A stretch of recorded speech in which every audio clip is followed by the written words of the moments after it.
Study circle के सभी साथियों को नमस्कार। फ्रेंड्स, कैसे हैं आप सब लोग? आई होप कि आप सब अच्छे होंगे और आपकी तैयारी बहुत अच्छी चल रही होगी। बहुत सारे लोगों के कमेंट्स आ रहे थे करंट अफेयर्स की वीडियो के लिए। तो फ्रेंड्स, आजकल थोड़ा बिजी शेड्यूल होने के कारण मैं आपको करंट अफेयर्स की वीडियो अवेलेबल नहीं करवा पा रहा हूँ, लेकिन बहुत जल्द ही आपको करंट अफेयर्स की डेली या रेगुलर वीडियोस अवेलेबल कराई जाएंगी। और जो मार्च माह की करंट अफेयर्स हैं उससे रिलेटेड भी एक मैं मंथली वीडियो उसके लिए बना दूंगा, और मार्च के जो इंपॉर्टेंट करंट अफेयर्स हैं वो आपको प्रोवाइड करा दिए जाएंगे। और फ्रेंड्स, आज का जो ये वीडियो है ये संडे को 14 मार्च को जो टेस्ट कराया गया था, ये टेस्ट बेस्ड था चंद्रवंश पर। चंद्रवंश से कुछ महत्वपूर्ण प्रश्न को इसमें शामिल किया गया था। तो ये आज का वीडियो उसी पर बेस्ड है।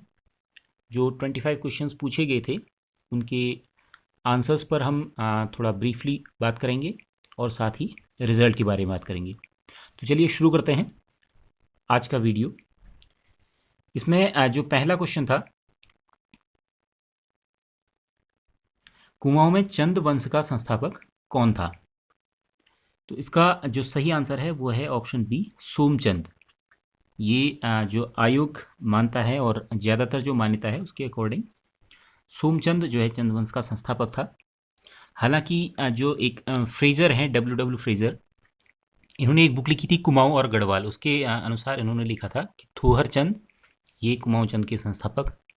और ऐसी एक फ्रांसिस हैमिल्टन की बुक है किंगडम ऑफ नेपाल, उसके अकॉर्डिंग भी थोहर चंद को संस्थापक माना गया कुमाऊं में चंद वंश का। लेकिन जो सर्वमान्य मत है वर्तमान में, उसके अकॉर्डिंग सोमचंद को माना जाता है। और इसमें बद्रीदत्त पांडे इस मत को मानने वाले प्रमुख हैं। तो हम चलेंगे सोमचंद के साथ। बढ़ते हैं दूसरे क्वेश्चन की तरफ। बद्रीदत्त पांडे के अनुसार सोमचंद का मूल स्थान क्या था? इस क्वेश्चन का सही आंसर है ऑप्शन ए, झूसी। झूसी ये इलाहाबाद के पास में है, प्रयाग के पास में झूसी। तो बद्रीदत्त पांडे इन्होंने बताया कि सोमचंद जो है वो झूसी से आए थे। वहाँ के कुछ ज्योतिषों ने, वहाँ के ये राजकुमार थे, जो ज्योतिषों ने जो है इनको बताया कि आप बद्रीनाथ की यात्रा करें, तो इससे आपका भाग्योदय हुआ। तो बद्रीनाथ की यात्रा करने ये उत्तराखंड आए और तब इनकी जो मुलाकात हुई वो उस समय के यहाँ के राजा ब्रह्मदेव से हुई, और उनकी पुत्री से इन्होंने विवाह किया और ये चंपावत में बस गए। तो इसका सही आंसर होगा झूसी। हालांकि जो एटकिंसन महोदय हैं, एटकिंसन के अकॉर्डिंग कन्नौज से आए थे ये। तो एटकिंसन, अगर क्वेश्चन में ऐसे पूछा जाता है कि एटकिंसन के अनुसार सोमचंद का मूल स्थान क्या था, तो तब सही आंसर हो जाएगा कन्नौज। और गुजरात की बात करें तो गुजरात से जो पवार वंशी थे कनकपाल, वो गुजरात से आए थे। अगला क्वेश्चन है, सोमचंद का विवाह किस कत्यूरी राजा की पुत्री से हुआ था? तो अभी हमने बात की थी कि सोमचंद जो है वो जब उत्तराखंड आए थे तो इनकी मुलाकात यहाँ के राजा ब्रह्मदेव से हुई थी, और ब्रह्मदेव की पुत्री से इनका विवाह हुआ था। रमा देवी उनका नाम था। बदले में जो दहेज के स्वरूप इनको 15 बीघा ज़मीन यहाँ पर प्राप्त हुई थी। उनने एक राजबुंगा किले का निर्माण किया था और उसके बाद यहाँ पर इन्हें अपनी राजधानी बनाकर चंद वंश की स्थापना की थी। अगला क्वेश्चन है, किस चंद शासक द्वारा उत्तराखंड में पंचायती राज व्यवस्था की शुरुआत की गई? बहुत इंपॉर्टेंट क्वेश्चन है, कई बार परीक्षा में पूछा गया है। इसका सही आंसर है ऑप्शन डी, सोमचंद के द्वारा। तो चंदवंश ये पंचायती राज व्यवस्था के लिए जाना जाता है, और इसकी जो शुरुआत की थी वो की थी इसके संस्थापक राजा सोमचंद द्वारा। नेक्स्ट क्वेश्चन, चंद शासकों का राज्य चिन्ह क्या था? तो चंद शासकों का राज्य चिन्ह, ये बहुत आसान सा सवाल है, गाय इनका राज्य चिन्ह था।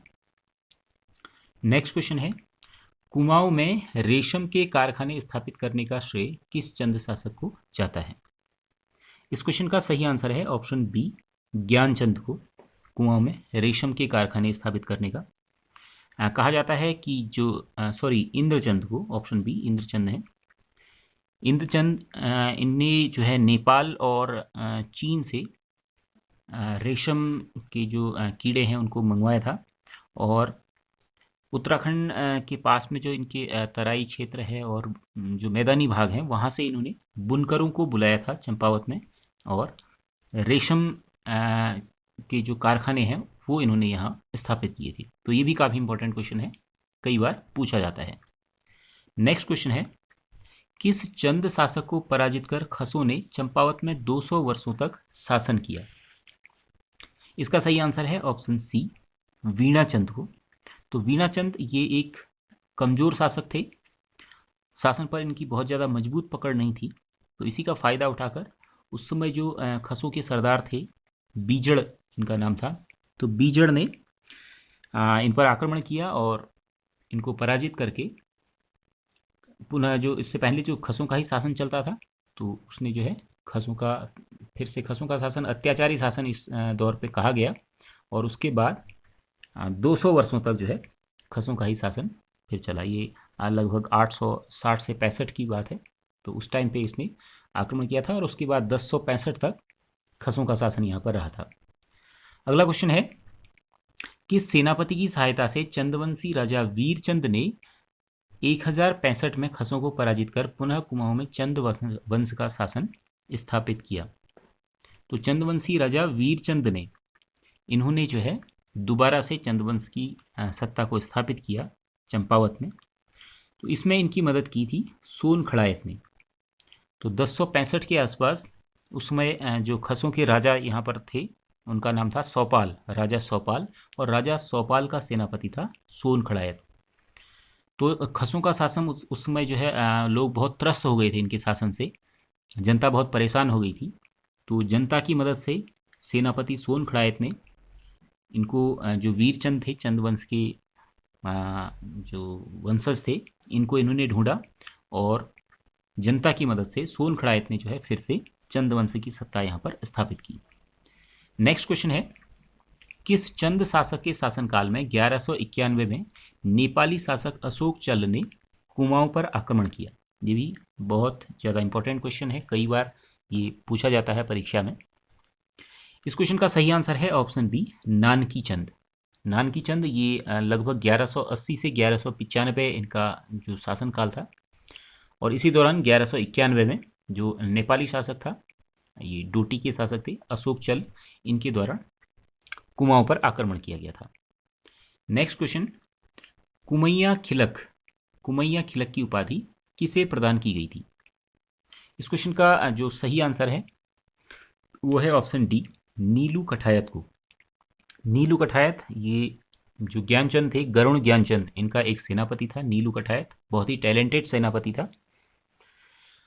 ज्ञानचंद ने जो अपना शासन है उसे तराई भावर में इसको बढ़ाया था, और तराई भावर में शासन स्थापित करने में, यहाँ शासन को बढ़ाने में, राज्य को विस्तार करने में नीलू कठायत जो इनका सेनापति था, इन्होंने इनके बहुत ज़्यादा सहायता की थी, बहुत ज़्यादा इनका योगदान था। तो इसलिए इनको कुमैया खिलक की उपाधि प्रदान की गई थी राजा गरुणचंद द्वारा, और साथ में इनको एक रौत भूमि जो वीर सैनिकों को प्रदान की जाती थी, तो रौत भूमि भी इनको प्रदान की गई थी। नेक्स्ट क्वेश्चन है 11वां क्वेश्चन, अपने सेना नायक को कुमैया खिलक की उपाधि किसने दी थी? तो जस्ट अभी हमने डिस्कस किया है, ज्ञानचंद, जो गरुण ज्ञानचंद हैं, इन्होंने अपने सेना नायक नीलू कठायत को कुमैया खिलक की उपाधि दी थी। नेक्स्ट क्वेश्चन है, राजा ज्ञानचंद को गरुण की उपाधि दिल्ली सल्तनत के किस शासक द्वारा दी गई थी? इस क्वेश्चन का सही आंसर है ऑप्शन सी, फिरोज शाह तुगलक। फिरोज शाह तुगलक ने ज्ञानचंद को जो है वो गरुण की उपाधि प्रदान की थी। नेक्स्ट क्वेश्चन है, चंद वंश के आरंभिक शासकों द्वारा किन शासकों को कर दिया जाता था? इसका सही आंसर है ऑप्शन ए, नेपाल के डोटी शासकों।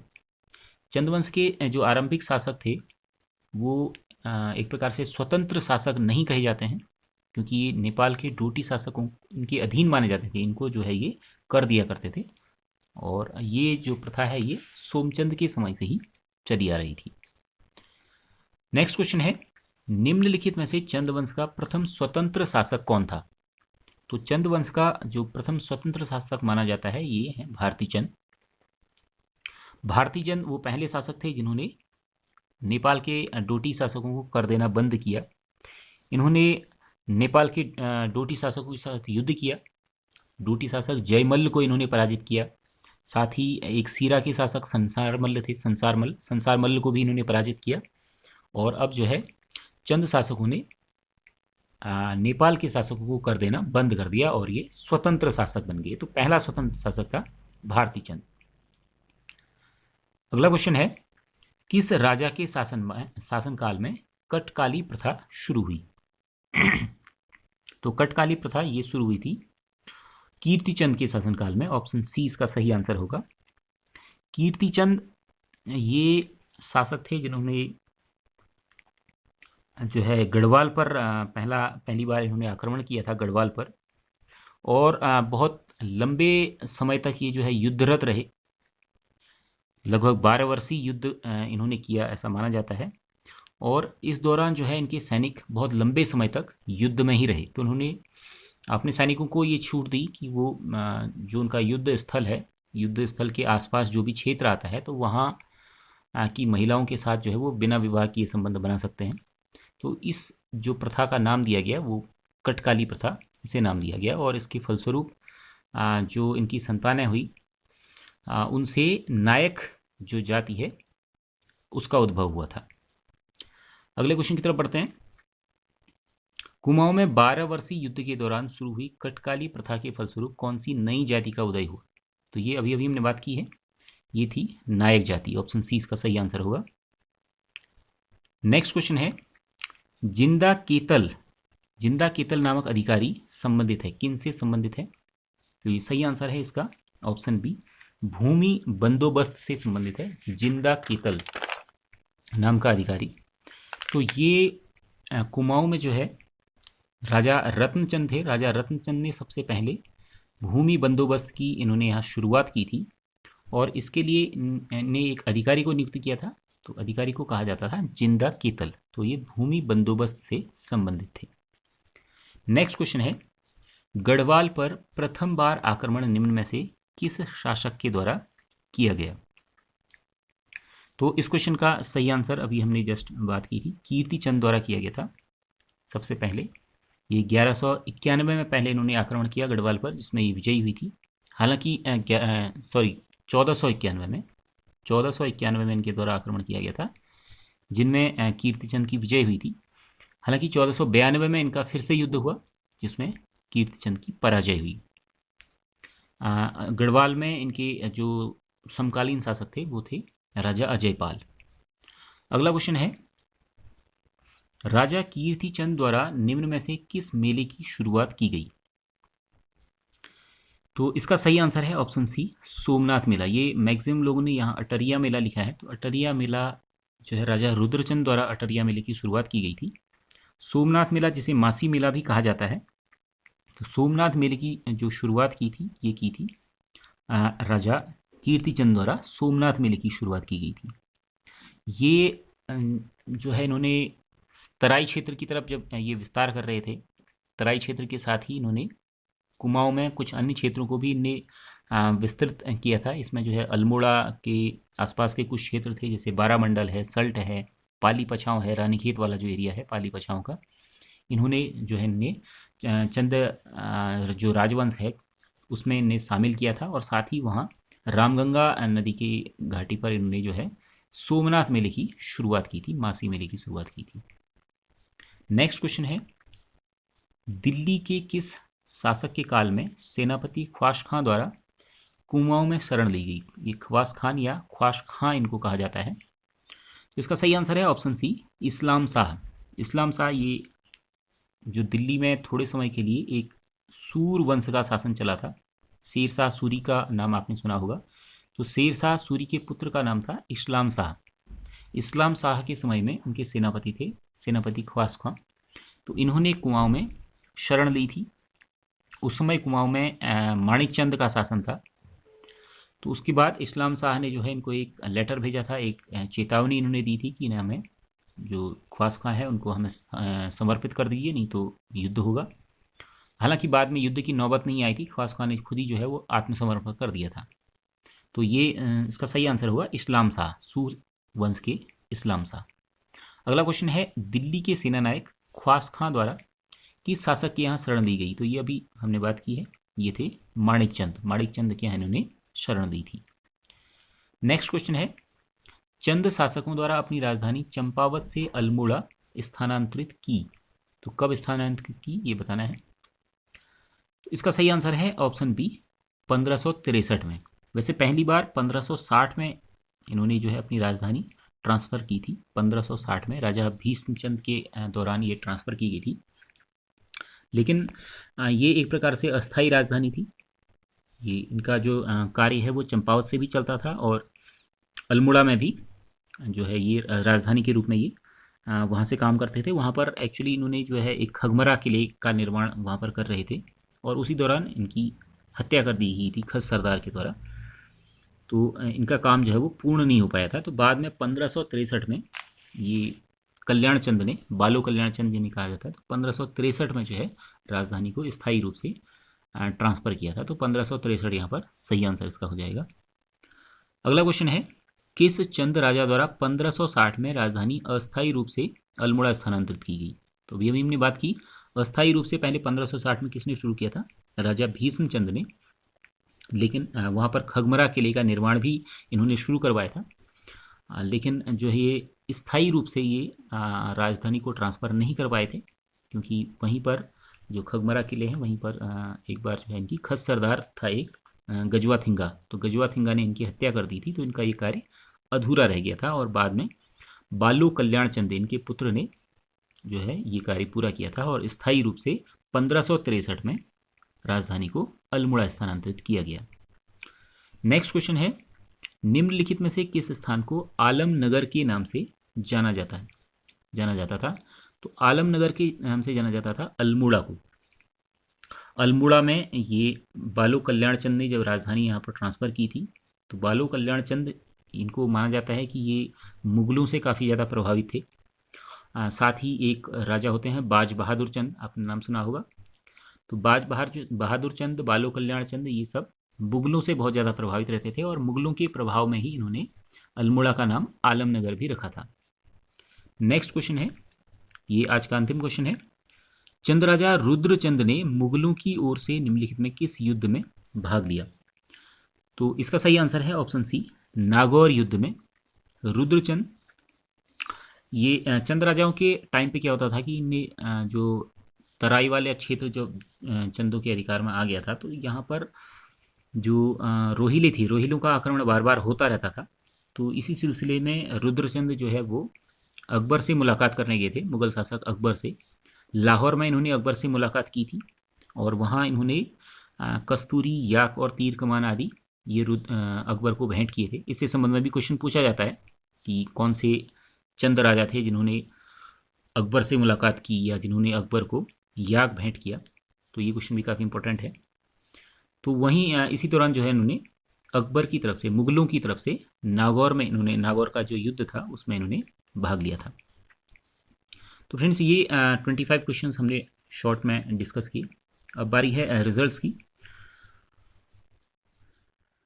तो 25 मार्क्स का इस बार का जो क्वेश्चन पेपर था उसमें अशोक कोहली, इन्होंने 25 में से 25 मार्क्स इन्होंने गेन किए हैं। ये पिथौरागढ़ से बिलोंग करते हैं अशोक कोहली, 25 आउट ऑफ 25 और ये फर्स्ट पोजीशन पर है। बहुत बहुत बधाई अशोक आपको। इसी तरह से आप, हमारी शुभकामनाएं हैं कि आप जो भी आयोग का जो पेपर देंगे उसमें भी आप 100% मार्क्स अचीव करें। सेकंड पोजीशन पर हैं पूनम टनकपुर से, जीएस बिस्ट रामनगर से और जैक रानीखेत से। इन्होंने 24 मार्क्स गेन किए हैं। केवल 1 मार्क की यहाँ पर कमी रह गई है। तो आप सभी लोगों को भी बहुत बहुत बधाई और आपके लिए भी शुभकामनाएं हैं कि आप भी बहुत अच्छा जो आयोग की परीक्षाएं हैं वहाँ पर भी बहुत अच्छा परफॉर्म आप लोग करेंगे और वहाँ पर भी इसी तरह से टॉपर आप रहेंगे। इसके बाद हैं अमन ऋषिकेश से, सुल्तान हरिद्वार से, मंजू नेगी नैनीताल से, रोहित मर्तोलिया हल्द्वानी से, सुरेश बागेश्वर से और धैर्य हरिद्वार से। ये थर्ड पोजीशन पर हैं। इन सभी ने 23 मार्क्स गेन किए हैं आउट ऑफ 25। बहुत अच्छा आप लोगों का भी प्रयास है। बहुत अच्छी परफॉर्मेंस है, आप लोगों को भी बहुत बहुत बधाई। इसके बाद बात करते हैं नेक्स्ट, तो ये हैं भारत देहरादून से, इन्होंने 22 मार्क्स गेन किए हैं। GF से ये 22 मार्क्स हैं। दीपक पेंतोला धारचूला से 22, अमित नेगी देहरादून से 22, अमित हरिद्वार से 22, जय श्री राम रुद्रपुर से 22, जिनी हल्द्वानी से 21, जिनी ये दोबारा से आ गया, मनोज रावत देहरादून से 20, शीतल हरिद्वार से 20, नीलिमा हल्द्वानी से 20। नेक्स्ट है इनके बाद शमशेर सिंह नैनबाग से 19, सत्येंद्र पिथौरागढ़ से 19, बबीता बोहरा चंपावत से 19, हरि दून से 19, सुमन टमटा टनकपुर से 18, जितेंद्र उड़ियाल देहरादून से 18, हर्षिता रावत हल्द्वानी से 18, ब्रीडिंग नेगी देहरादून से 18, दीपक राणा देहरादून से 17, सागर चंद्र ऋषिकेश से 17, गौरव खटीमा से 17, मनोज कुमार अल्मोड़ा से 16, मनोज कुमार के बाद हैं आशीष कोटद्वार से 16, दीपक रुड़की से 16, बीना जलाल हल्द्वानी से 16, राजी देहरादून से 16, प्रवेश कल्याण जी मोलना से 15, दिनेश शाह ऋषिकेश से 15, ए चंपावत से 15, जसपाल कोटद्वार से 15। जसपाल के बाद हैं साक्षी चमोली से 14, कमल चंपावत से 14, दीप चंपावत से 14, अर्चना देहरादून से 14, ज्योति देहरादून से 14, राकेश उत्तरकाशी से 13, प्रभा देहरादून से 13, रवि हल्द्वानी से 13 और प्रदीप काशीपुर से 11, प्रतिभा श्रीनगर से 11। प्रतिभा के बाद हैं सोहेल तनवीर हरिद्वार से 11, पूजा भट्ट हरिद्वार से 11, सपना रुद्रपुर से 11, राहुल बलूटिया हल्द्वानी से 11, नितिन देहरादून से 11, सचिन न्यू टिहरी से 11, कंचन दिल्ली से 10, HG हल्द्वानी से 10 और हिमांशु आर्या नैनीताल स्नो व्यू से 10 मार्क्स गेन किए इन्होंने। इस रिजल्ट्स में उन लोगों को शामिल किया है जिन्होंने 40% मार्क्स या उससे ज़्यादा गेन किए हैं। तो आप सभी लोगों को बहुत बहुत बधाई है और हार्दिक शुभकामनाएं हैं कि आप इसी तरह से अपनी तैयारी जो है वो फुल ऑन रखिए और एग्ज़ाम्स में जो आयोग द्वारा जो एग्ज़ाम कराया जाएगा उसमें आप लोग बहुत अच्छा परफॉर्म करें और आपका सिलेक्शन बहुत ही जल्दी हो जाए, आपकी जो मनचाही जॉब है वहाँ पर आपका सिलेक्शन हो जाए। इन्हीं शुभकामनाओं के साथ आज की वीडियो को यहीं पर एंड करते हैं।